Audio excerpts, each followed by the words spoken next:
किया बड़ा उपकार हम पर किया बड़ा उपकार हम पर किया बड़ा उपकार माता पिता और गुरु चरणन में बारंबार किया बड़ा उपकार कि हम पे किया बड़ा उपकार। माता पिता की सेवा।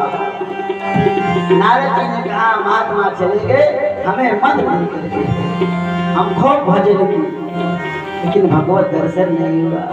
कुछ दिन के बाद मेरी माता गई थी गाय लगाने सर्व काटा वो मर गया हम भी खाली हो गए भजन में लग गए। ठाकुर ने कहा इस जन्म दर्शन नहीं होगा नारद अगले जन्म दर्शन होगा। ये सतयुग की बात है। कलयुग में भगवान अभी आज मिलने को तैयार हैं कोई बुलाए तो। और फिर जन्म दूसरा जन्म हुआ नारद जी का। नारद जी ने भजन किया ठाकुर प्रसन्न होकर के वीणा दी। व्यास जी से कहा व्यास जी वीणा लेकर के आज मैं ब्रह्मर्षि हो गया हूँ ये भगवान की कृपा है।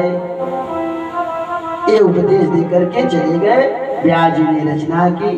इस रचना करने के बाद विचार किया कि जो परमहंसों की संहिता है ना किसको दिया जाए इसका अधिकारी कौन है। क्योंकि ये जो शास्त्र है ना परमहंसों की संहिता अब अधिकारी ढूंढने लगे।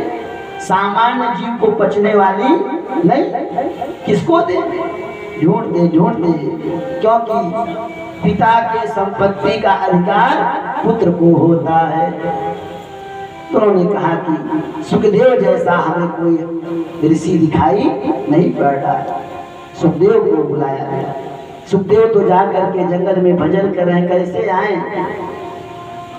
तब उन्होंने अपने दो शिष्यों को भेजा 2 श्लोक याद करा कर। उनके शिष्य गए आश्रम के जहाँ वो भजन करते थे ना वो श्लोक गाने लगे। 2 श्लोक गाए। एक श्लोक में भगवान की सुंदरता का वर्णन किया गया। हमारे ठाकुर बहुत सुंदर हैं। बरहा पीडम नटवर बपु कर्णयो कर्णकारं बिभ्रदवासः कनककपिशं वैजयन्तीं च मालां रन्ध्रान् वेणोरदर्शदया पूरयन् गोपवृन्दे वृन्दारण्यं सपदरमणं प्राविशद्गीतकीर्ति। बरहा पीडम नटवर बपु भगवान श्याम सुंदर मुरैले के पंखे का मुकुट बनाए हैं। वैजयंती की माला पहने हैं। कनैल का फूल होता है ना उसका मानव भगवान श्याम सुंदर कन्हैया कुंडल पहने हैं। पीताम्बर धारण किए हुए मुरली बजाते हुए वृंदावन में प्रवेश कर रहे हैं। सुंदरता का वर्णन किया। जब किया तो सुखदेव जी की समाधि टूटी और बाहर आए। तो उन्होंने विचार किया सुंदर तो बहुत सुंदरता दे करके आकृष्ट नहीं होना चाहिए। इनका स्वभाव जान लें इनका गुण जान लें कैसे हैं। जब तक इनके बारे में न जाने तब तक इसी के प्रति बहुत निष्ठा नहीं करनी चाहिए। चले आए। दूसरे दिन फिर शिष्य गए। अब भगवान की दयालुता का वर्णन।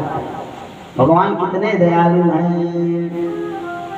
अहो बकीयम स्तनकालकूटम जिघांसयापा यैदप्यसाध्वी लेभे गतिं धा तुचिता ततोन्यम कम्बा दयालु शरणं व्रजेम।